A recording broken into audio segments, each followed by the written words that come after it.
마태복음 11장 7절에서 9절에 보면은 예수님께서 모인 무리에게 세례 요한에 대해서 말씀을 하십니다. 세례 요한에 대해서 말씀하시면서 그 모인 무리에게 물어보시는 거예요. 너희가 무엇을 보려고 광야에 나갔더냐? 바람에 흔들리는 갈대냐? 라고 물으니까 사람들이 뭐라고 했겠어요? 아니라고 했겠죠. 그러면 너희가 무엇을 보려고 나갔더냐? 부드러운 옷 입은 사람이냐? 부드러운 옷을 입은 사람은 왕궁에 있느니라. 그러면 너희가 어찌하여 나갔더냐? 선지자를 보기 위함이었더냐? 옳다. 내가 너희에게 이르노니 선지자보다 더 나은 자니라. 라고 이렇게 말씀하시는 내용이 기록되어 있습니다. 그 말씀은 바로 세례 요한에게, 광야에 있는 세례 요한에게 나가서 세례를 받은 예수님 앞에 지금 모여있는 무리에게 하시는 말씀이죠. 너희가 무엇을 보려고 광야에 나갔더냐? 너희가 무엇을 보려고 나갔더냐? 너희가 어찌하여 나갔더냐? 라고 이렇게 물어보시는데요. 오늘 이 자리에 계신 우리 성도님들은 이 자리에 무엇을 위해서 나오셨습니까? 왜 지금 이 자리에 계십니까? 제가 이렇게 묻는 이유는 오늘 이 본문 가운데도 그러한 질문이 있고 대답이 있기 때문에 우리 성도님들의 이해를 돕기 위해서 질문을 해본 겁니다. 꼭 대답하라는 거 아니에요. 긴장하지 마시기 바랍니다.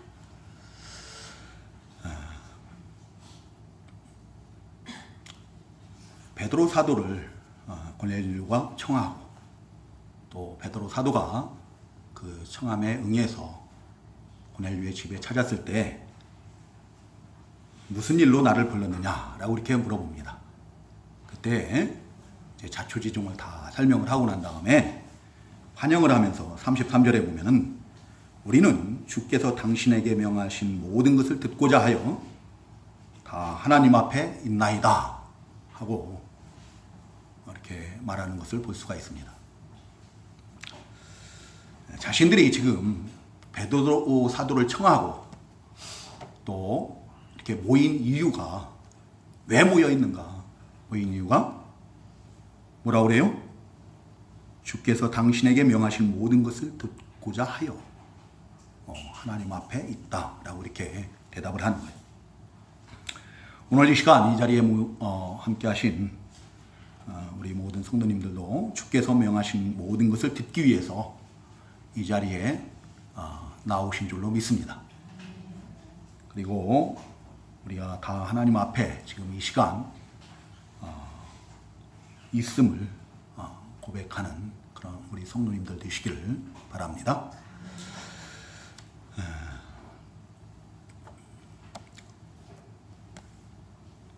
그러면은 베드로 사도를 자기 집으로 청한 고넬료라고 하는 사람은 누구인가?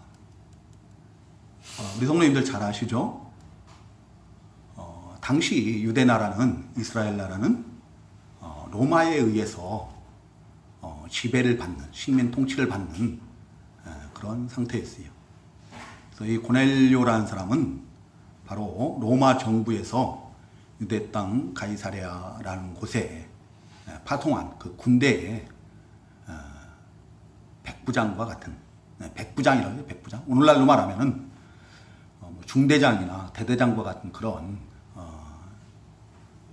군 장교인 거죠. 군 장교. 근데 그가 로마 군대 백부장이었다라는 그 사실을 통해서 이 사람은 유대인이 아니었다라는 것을 우리가 알 수 있어요. 당시 유대인들은 저항심이 워낙에 강했기 때문에 로마에 대해서 계속 반기를 들고 일어나는 사람들이 많았어요. 무장 저항을 하는 사람들이 많았기 때문에 유대인들은 절대로 무장을 시키지 않았습니다. 군인이 될 수가 없었어요.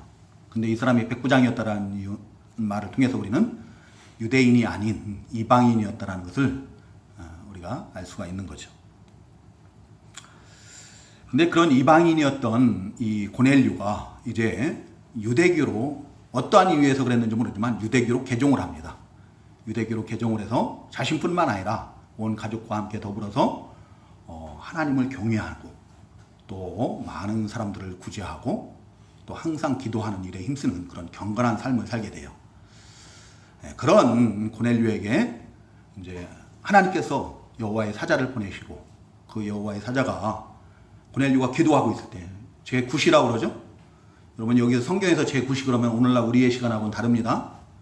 유대인들의 시간은 해 뜨는 시간부터 해 지는 시간까지를 하루로 보는 거예요. 그리고 해 지는 시간부터 다시 해 뜨는 시간을 갖다 또 이렇게 그렇게 해서 24시간을 하루로 보거든요. 해 뜨는 시간이 1시가 되는 거예요. 9시는 몇 시냐면은 오전 6시로 생각을 하면은 제 9시는 오후 3시가 되는 거예요. 오후 3시 기도를 할 때 유대인들은 오전 9시 또 그 다음에 정오 또 오후 3시 이렇게 기도하는 그런 어떤 전통이 있죠. 근데 이 고넬료가 그 유대인들의 전통을 따라서 제 9시에 기도할 때 환상 가운데 여호와의 사자가 너의 기도와 너의 구제가 하나님께 상달되었고 또 기억된 바 되었다라고 이렇게 말을 해요. 그러면서 욥바에 있는 베드로라는 사람을 청하라고 해요. 그래서 그 말씀에 여호와의 사자를 통해서 주시는 말씀에 순종해서 이제 사람을 보내서 베드로 사도를 자기 집으로 청하는 것입니다. 청하고 이제 베드로 사도가 무슨 일로 나를 청하였느냐라고 이렇게 불렀느냐라고 물을 때 이제 그 자초지종을 바로 30절에서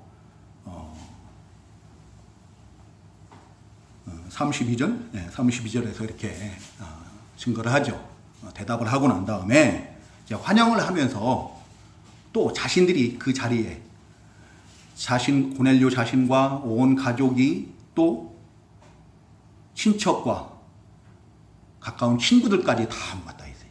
다 모아서 이렇게 기다리고 있는 이유를 이제 대답을 하는 겁니다. 33절 중반절에 보면 우리는 주께서 당신에게 명하신 모든 것을 듣고자 하여 다 하나님 앞에 있나이다 라고 이렇게 대답을 하는 거예요.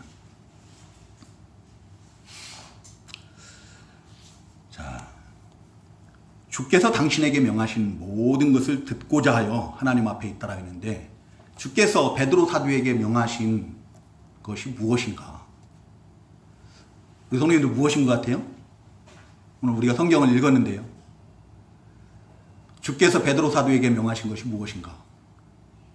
그것을 들으려고 다 함께 하나님 앞에 있다라고 그러는데 주께서 베드로 사도에게 명하신 것은 그 11장 14절에 보면은 너와 내 온 집이 구원받을 말씀이라고 해요. 너와 내 온 집이 구원받을 말씀이다. 근데 그 너와 내 온 집이 구원받을 말씀, 곧 하나님께서 베드로 사도에게 명하신 말씀이 뭔가 하면은 36절부터 제가 아까 읽은 43절까지에 기록된 그 내용의 말씀입니다. 곧 만유의 주가 되시는 예수 그리스도에 대해서 전하는 거예요. 예수 그리스도에 대해서 전하는 거다. 그 예수 그리스도로 말미암아서 갈릴리에서 시작해서 온 유대에 전파된 그 평화의 복음이라 했나요? 화평의 복음이라 했나요? 화평의 복음을 전하는 거. 이것이 사도에게 명하신 거예요.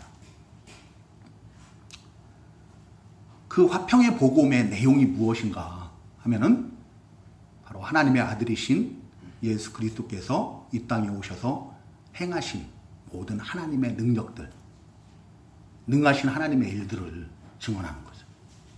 그리고 이제 십자가에 못 박혀 죽으셨지만 다시 하나님께서 살리심으로 부활하신 예수 그리스도를 증거하는 거예요. 베드로 사도나 모든 사도들은 예수님의 모든 사역을 다 지켜본 자들이에요. 지켜봤고 또한 예수님의 부활까지도 다 목격한 생생한 증인들이죠. 그 증인이 돼서 그것을 증거하는 일, 이것이 하나님께서 베드로 사도에게 또 다른 모든 사도에게, 제자들에게 명하신 것이죠.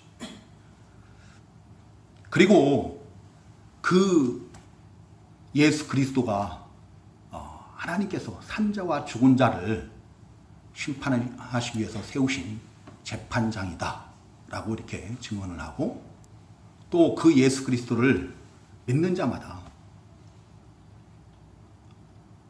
그 선지자들도 그렇게 증언을 했다라는 거예요. 우리 성도님들은 구약의 선지자들은 구약 성경은 예수 그리스도에 대해서 얘기 안 한 것 같은데요. 모든 구약 성경은 다 신약 범위 내에서 신약과 연결지어서 같이 해석을 해야 돼요. 다 예수 그리스도에 대한 증거다. 선지자들도 다 예수 그리스도를 믿음으로 죄 사함을 받는다라고 증거를 했듯이 베드로 사도도 그것을 증거했다라는 거예요. 그것을 증거하라고 명을 받았다라는 거죠. 바로 예수 그리스도를 믿음으로 말미암아서 죄 사함을 받는 구원의 도를 증거하는 것. 이것이 곧 하나님께서 사도에게 명하신 것이, 그 고넬료의 가정이 듣기 위해서 모인 그 이유가 되는 것이고, 또 그 말씀이 고넬료와 그 온 집을 다 구원하는 구원의 복된 말씀이다.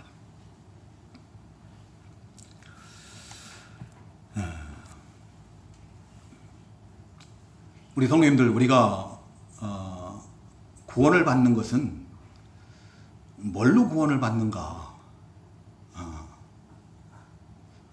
우리 간증 같은 걸 막 감동적인 간증 같은 거 하면 우리가 구원을 받을 것 같아요. 그렇지 않습니까? 그래서 누가복음 16장에 보면은 그 죽은 부자가, 지옥에 간 부자가 어떻게 해요? 나사로를 살려서 자기 형제들에게 보내면은 그 형제들이 그 얘기를 듣고 회개하고 이 지옥에 오지 않을 거라고 생각을 하는 거예요. 그건 사탄의 말이에요. 아니에요. 여러분들, 천국과 지옥에 대한 간증을 조심하세요. 주님께서는 그렇지 않다라고 얘기하시거든요. 주님께서는 오직 선지자들과 모세를 듣지 않으면은, 그 성경 말씀을 듣지 않으면은 돌이킬 수가 없다라고 해요. 구원을 받을 수가 없다라고 합니다. 믿을 수가 없다라고 해요. 우리가 구원을 받는 것은 아름다운, 제가 어제도 주보를 만들면서 이 복음 성가를, 아주 은혜로운 복음 성가들이에요. 그런 성가들을 들으면서 이렇게 주보를 만드는데요. 뭐 소름이 끼칠 정도로 너무 아름답고 정말 감동적인 그런 찬양이죠. 근데 그런 것이 나에게 감동이 될 수는 있어요. 기쁨이 될 수가 있습니다. 근데 그것이 나를 구원하느냐, 구원에 이르게 하느냐, 그렇지는 않다라는 거예요. 성경은 분명히 증거를 합니다. 복음입니다. 예수 그리스도에 대한 증거예요. 하나님의 말씀이 곧 구원의 복된 소식이다.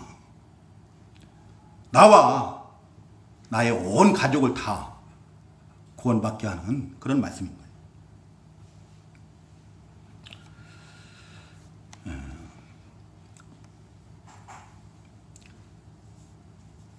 복음은 예수 그리스도에 대한 증거입니다. 그래서 구약의 모든 성경도 다 복음이에요. 다 복음이고 우리를 구원에 이르게 하는 복된 하나님의 말씀이다.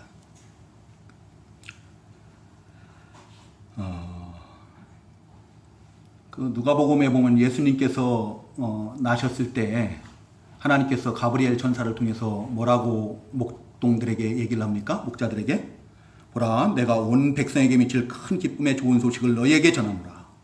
오늘 다윗의 동네에 너희를 위하여 구주가 나셨으니 곧 그리스도 주시니라 라고 이렇게 말씀하시죠.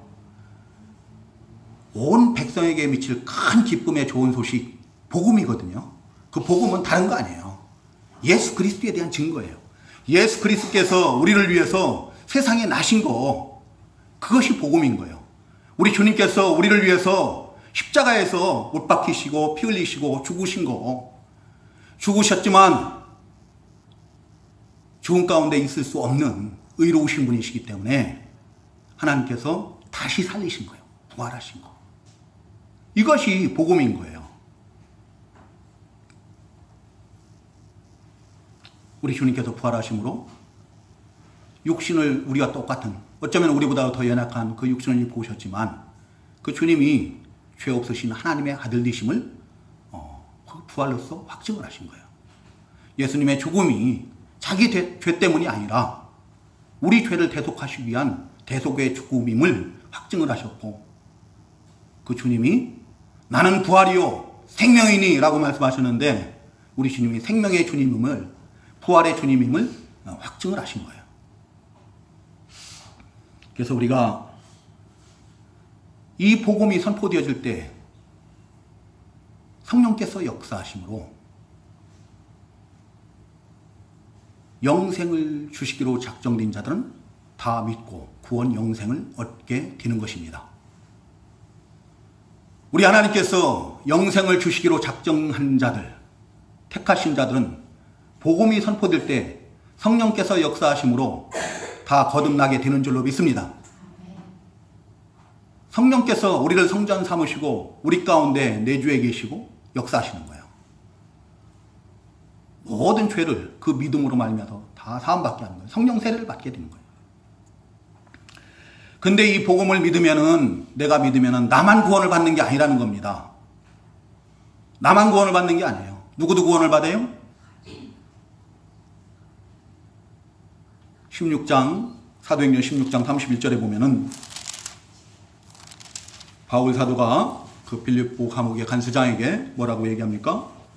이르되 주 예수를 믿으라. 그리하면 너와 내 집이 구원을 받으리라. 라고 말합니다. 주 예수를 믿으라. 그리하면 너와 내 집이 구원을 받으리라. 내가 예수를 믿으면은 나만 구원받지 않습니다. 이 자리에 계신 우리 성도님들, 성령의 역사로, 하나님의 은혜로 예수님이 나의 구주 되심을, 그리스도 되심이 믿어진다면은 반드시 나를 통해서 우리 가족까지도 다 구원하실 줄로 믿으시기 바랍니다.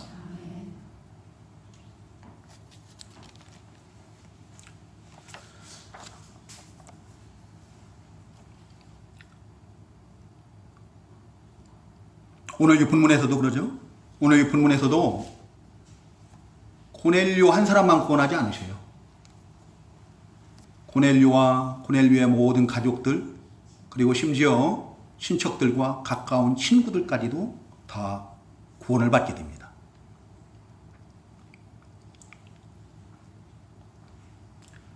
노아 시대에 그 홍수가 있었지 않았습니까? 전 지구를 멸망시키는 그런 홍수예요. 대홍수입니다. 그 홍수일 때에 노아 한 사람만 구원하지 않으셔요. 노아의 모든 가족들 8명을 다 구원하시는 거죠. 주 예수를 믿으시기 바랍니다. 이 복음은 나와 내 집을 구원시키는 구원의 말씀이에요. 우리 주님을 믿기만 하면 반드시 나를 통해서 온 가족을 하나님께서 구원하실 줄로 믿습니다. 구원시킬 줄로 믿습니다.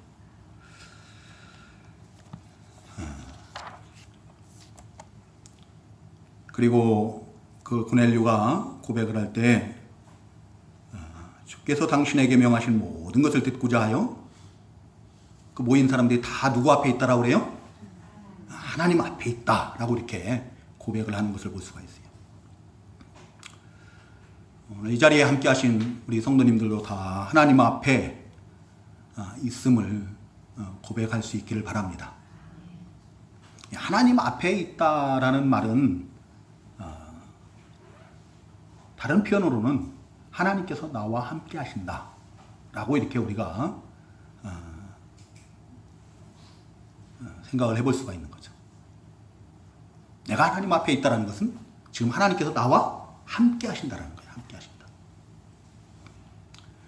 내가 하나님 앞에 있고 하나님께서 나와 함께 하신다라고 하면은 우리가 신앙생활을 하는데 얼마나 많은 유익이 되는지 몰라요. 그 사실을 우리가 믿는다고 하면.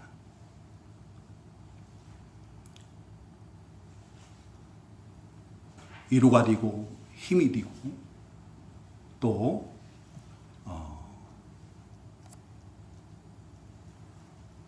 지금보다 훨씬 더 경건한 거룩한 하나님의 백성으로서의 삶을 살 수 있게 되는 거예요. 대표적인 사람이 누군가 하면은 바로 창세기 39장 이하에 나오는 요셉이에요. 요셉. 우리 성도님들 요셉 잘 아시죠? 요셉이 그 어린 나이에 형들이 미워하고 실토하고 시기하고 그래가지고 어떻게 해요? 노예로 팔아넘겨요. 노예로 팔아넘겼는데 그래서 애굽의 군대 장관 보디발의 집에 노예로 팔려가는데 지금 한번 생각해 보세요. 우리 성도님들 자녀들 중에 한 20살이 안 된 어린 자녀들을 갖다가 누가 그것도 가족이에요. 가족이 노예로 팔아먹었다고 생각해 보세요. 돈 받고 팔아먹어 버린 거예요. 그러면은 그 어린 아이가 얼마나 좌절하고 낙심하고 낭망할 것인가 한번 생각해 보세요. 그거 견뎌낼 수 있겠습니까? 견뎌내기 힘들죠. 근데 요셉은 그 보디발의 집에 가서 생활하는 걸 보면은 전혀 낙심을 안 해요. 그렇죠? 좌절하지 않습니다. 왜 그랬던 것 같아요? 그 창세기 39장에 보면은 유독 많이 나오는 성경 구절이 뭔가 하면은 하나님께서 그와 함께 하셨더라. 하나님께서 그와 함께 하셨더라. 요셉은 하나님께서 자신과 함께 하심을 알고 있었던 거예요. 믿었던 거예요. 자기가 지금 하나님 앞에 있다라고 생각했던 거예요. 그 증거가 무엇인가 하면은 그 보디발의 아내가 요셉이 너무 잘생겼거든요. 요셉에게 반하는 거예요. 그래서 요셉을 미혹을 하고 동침을 하자고 요구하고 그러죠. 근데 요셉이 그걸 딱 거절을 하는 거예요. 그 미혹을 물리치는데 뭐라고 하면서 물리칩니까?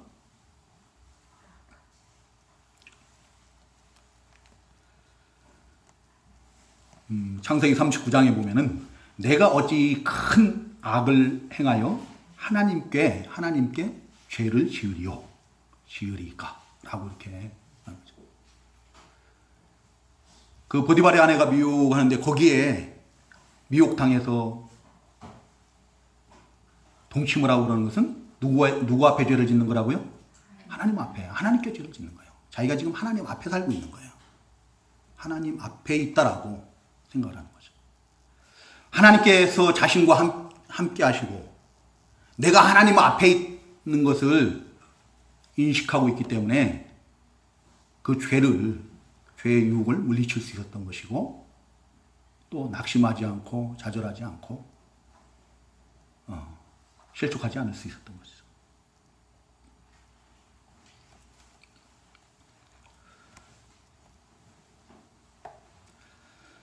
오늘날 우리 성도님들도 마찬가지예요. 우리가 이 세상 살아가는 동안에 참 한없이 많은 죄의 요소들이 우리를 미혹을 합니다. 죄에 빠지게 해요. 근데 그때 내가 하나님 앞에 있음을 고백을 했으면 좋겠어요. 그때마다. 내가 하나님 앞에 있나이다. 또 하나님께서 나와 함께 하심을 믿으시기 바랍니다. 그러면은 아무리 큰 고난도 그 고난 앞에서도 낙심하지 않고 하나님을 더 의지하고 하나님의 도우심을 구하고 바라고 그래서 마침내 하나님의 능력을 힘입어서 승리하게 되는 줄로 믿습니다. 예배도 마찬가지예요. 예배도. 예배도 지금 우리 성도님들 지금 몇 주간 계속 우리가 하나님 앞에 있다는 것을 계속 증거를 받고 있습니다. 우리가 예배도 하나님 앞에 나와서 하나님 앞에 예배하는 거예요. 그죠? 지금 이봉조 목사 앞에 나오는 거 아니에요. 우리가 하나님 앞에 있다는 것을 인식하고 의식하고 예배할 때 우리가 선포되는 그 모든 말씀들을 사람의 말로 받지 않고 하나님의 말씀으로 받을 수 있는 거예요. 이봉주 목사 앞에 나오면 이봉주 목사의 말로 받죠. 네, 하나님 앞에 있으면은 사람의 말로 받지 않는다. 하나님의 말씀으로 받는 거예요. 그럴 때 성령께서 역사하심으로 그 말씀이 우리 신비에 새겨지는 거예요. 우리 마음 가운데 새겨지는 겁니다. 그래서 우리들 삶 가운데서 그 믿는 자 가운데서 역사한다고 그랬거든요. 하나님의 말씀으로 받을 때 그 말씀이 믿는 자 가운데서 역사한다 했어요.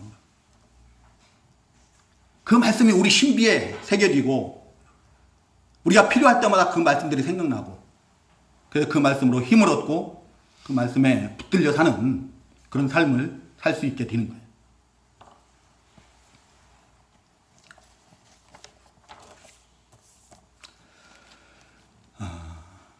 우리가 참 예수를 믿는 하나님의 백성들인데 우리들의 삶을 돌아보면은 하나님 앞에 산다는 것을 망각하고 살 때가 너무나 많아요.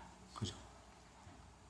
근데 어떤 어린 초등학생이 친구들과 놀다가 아마 술래잡기를 했는 모양이에요. 그래서 술래가 되지 않으려고 그 술래가 발견하지 못할 외진 곳으로 숨다가 맨홀에 빠져버리고 말았어요. 실수해서.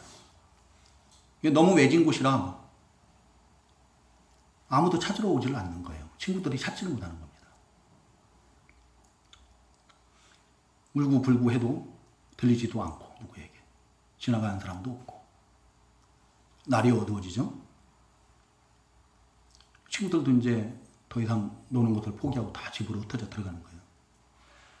집에서는 얘가 안 들어오니까 이제 경찰에 신고를 하고 찾게 됩니다.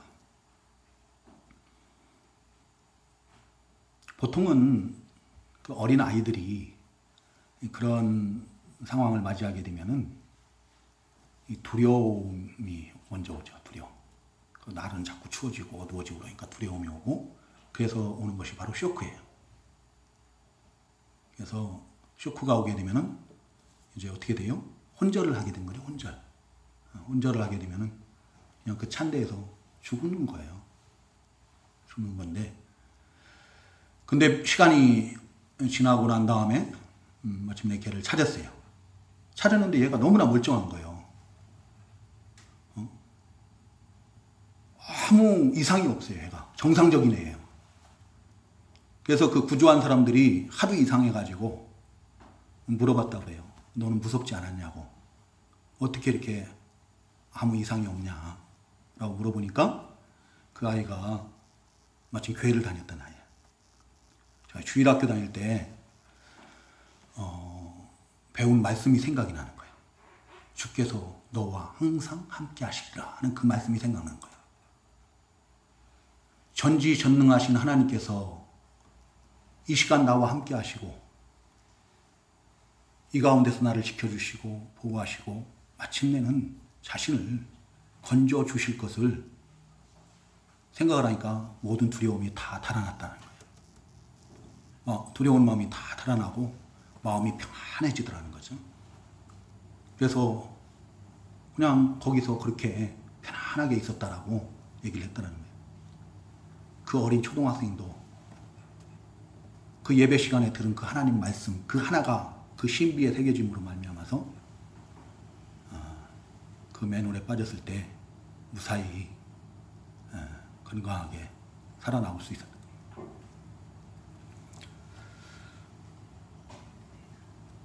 이 자리에 계신 우리 성도님들도 우리가 늘 하나님 앞에 있음을 믿으시기 바랍니다. 내가 원하지 않아도 우리는 모든 인생들은 다 하나님 앞에 있어요. 천지에 충만하신 하나님 앞에 있다. 하나님께서 늘 우리와 함께 하셔요. 어디를 가든지 함께 하시는 줄로 믿으시고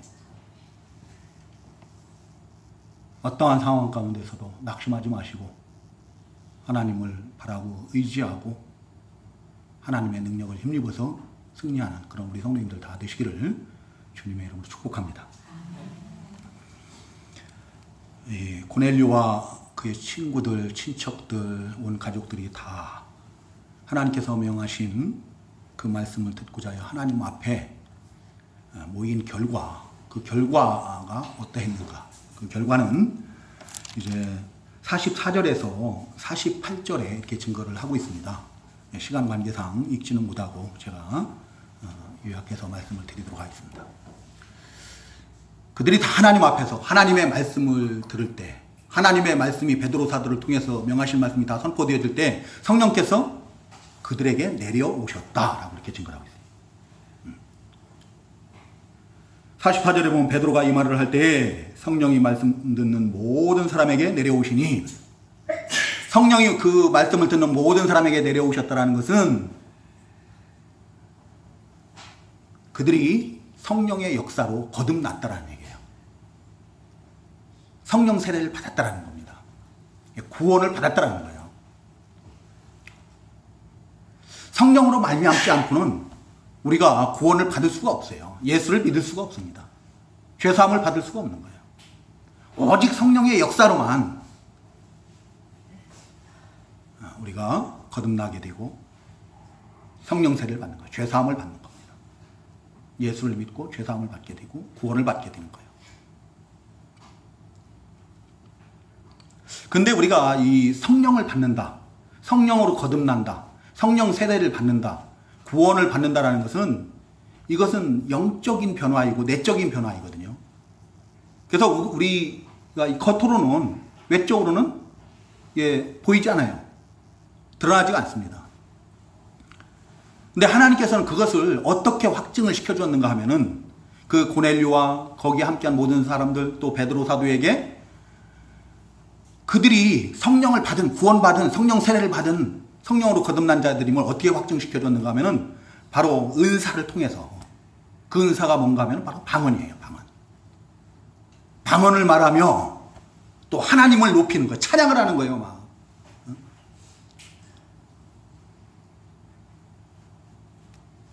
하나님을 높이고 그런 거죠.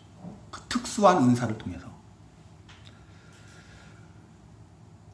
그 제자들이 오순절 보혜사 성령께서 강림하실 때에도 제자들이 어떻게 해요? 다 각기 다른 방언들을 하죠. 그죠? 각기 다른 방언들을 말하고.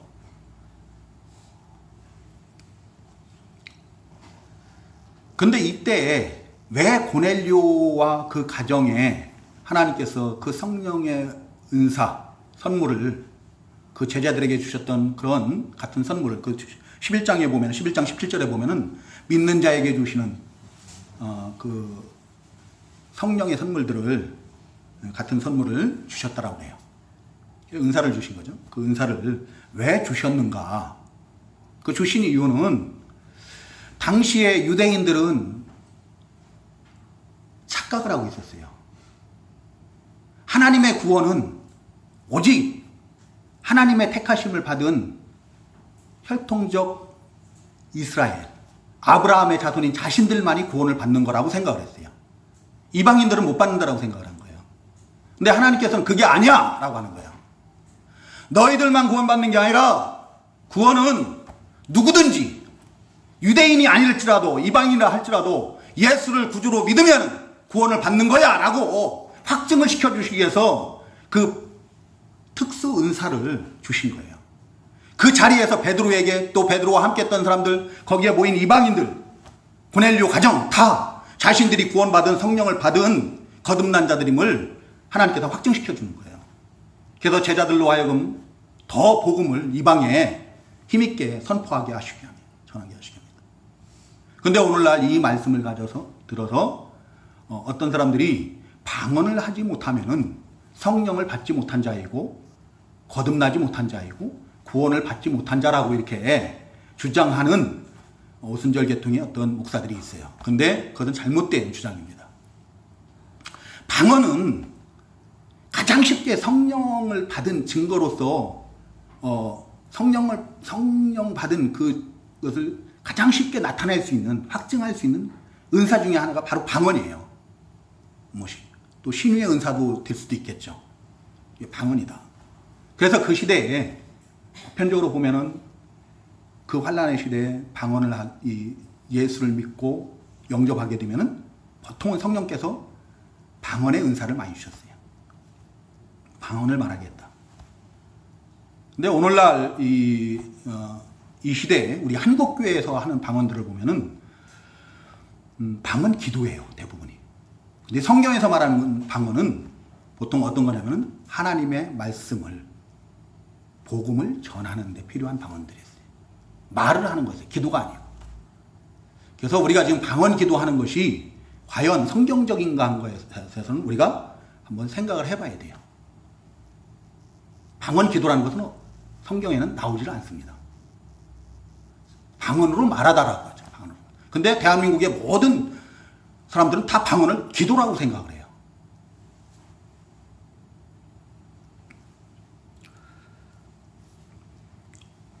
그때 당시에 그 성도들에게 방언을 말하게 하신 이유는 복음을 더 힘있게 전하기 위해서예요. 그 환난 가운데서, 핍박 가운데, 그 시대는 예수 믿으면 죽는 시대예요. 언제 죽을지 몰라요. 그런 그들에게 구원받은 하나님의 백성임을 확증시켜 주심으로 말미암아서 이 세상 다한 날까지 굴하지 않고 그 믿음의 길을 가게 하시기 위해서 그걸 확증시켜 주는 방법으로 방언을 주셨더라는 거예요. 그게 가장 빠른, 확증시켜 주는 가장 빠른 방법이었기 때문에, 또 모든 사람들의 같이 다 그것을 알 수 있도록 확증시켜 주는 방법이었기 때문에 방언의 은사들을 많이 주셨던 거죠. 방언은, 그 시대의 방언은 오늘날도 마찬가지예요. 방언은 하나님께서, 성령께서 교회를 세워나가시기 위해서 주시는 여러 은사 가운데 하나예요. 고린도전서 12장에 보면은 그 방언이 그 여러 은사들 가운데 하나이죠. 우리 성도님들에게도 좀 알려진 그 목사님인데요. 존 파이퍼라는 그 목사님, 베들레헴 교회 목사님이시고 또 그 신학교 교장이시고 그런 총장이시고 그런 분이 있어요. 그분은 자기가 방언을 좀 해보려고 하나님께 때를 쓰는 거예요. 방언의 은사를 달라고. 그러고 막 흉내도 내봅니다. 근데 하나님께서는 너 하는 거예요. 안 주는 거죠.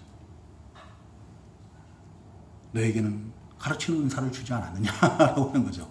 방언의 은사를 안 주는 거예요. 근데 그런 목사님 보고 당신은 방언을 못하니까 성령을 못 받은 거고 당신은 구원받지 못한 겁니다. 거듭나지 못한 겁니다라고 할 수 있어요? 우리 성도님들 옥하는 목사님 이번에 영화도 나왔던데요. 우리 옥하는 목사님 잘 알잖아요. 근데 옥하는 목사님이 방언을 못했다라는 거예요. 옥하는 목사님 그러면 이제 구원 못 받아 천국 못 가고 지옥 갔습니까?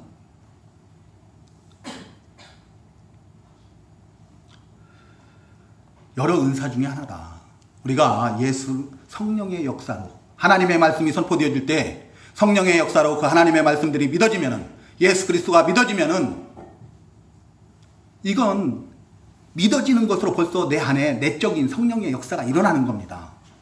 그리고 그것이 뭘로 나타나는가 하면은 외적으로 나타나는 거예요. 우리 주님께서는 거듭남에 대해, 거듭남을 바람에 비유를 해요. 요한복음 3장에 보면. 그러죠?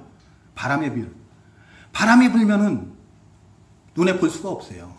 바람은 안 보이죠. 그렇지만 소리를 들어서 우리가 바람이 분다는 것을 알 수가 있고, 그 바람에 흩날리는 뭐 옷이나 어떤 낙엽이나 먼지나 이런 것을 통해서 바람이 분다는 걸 알 수가 있는 거죠. 성령으로 거듭나는 것도 마찬가지라는 거예요. 성령의 역사로 믿고 구원을 받는 것도 마찬가지예요. 이 내적인 거기 때문에 우리가 눈으로 확인할 수는 없지만 변화가 나타나는 거예요. 뭐 어떤 변화가 나타납니까? 언행심사에 다 변화가 나타나는 거예요. 전 인격적인 변화가 나타난다. 말이 틀려져요. 우리 입에서 나오는 말이 틀려지는 거예요. 어떤 소리가 나오는가 하면은 신앙 고백이 나오는 거예요. 나는 하나님 앞에 죄인입니다. 신앙 고백이 나오고 하나님을 찬양하는 찬양의 노래가 나오는 거예요. 이전에는 막 세상 노래가 좋아가지고 막 그 세상 노래 따라서 막 손뼉 치고 노래 부르고 어떻게 했을지 모르지만, 노래방도 가고 그랬을지 모르지만, 내가 예수를 믿고 거듭나게 되면은, 성령을 받게 되면은 내 안에 내주에 계신 성령께서는 그런 노래 되게 싫어하셔요. 어떤 노래가 나와요? 구원의 노래들이 나오는 거예요. 구원의 노래들이. 예수 그리스도를, 하나님을 찬양하는 노래들이 나오는 거예요. 생각이 달라집니다. 내 삶이 바뀌어요. 삶이 바뀌고 내 인격이 변화되는 거예요. 그런 변화들이 나타나는 거죠. 그것을 통해서 우리가 어떤 확실한 방언과 같은 그런 은사가 아니더라도 내가 구원받은 성령으로 거듭난 하나님의 백성임을 확증할 수 있는 거예요. 그래서 이렇게 우리 성령님들이 하나님의 말씀들이 믿어진다고 하면은, 그리스도가 믿어진다고 하면은 성령으로 거듭난 줄로 믿으시고 구원의 확신 가운데서 힘있게 승리하는 그런 삶을 사는 우리 성령님들 다 되시기를 주님으로 축복합니다. 우리 기도하겠습니다.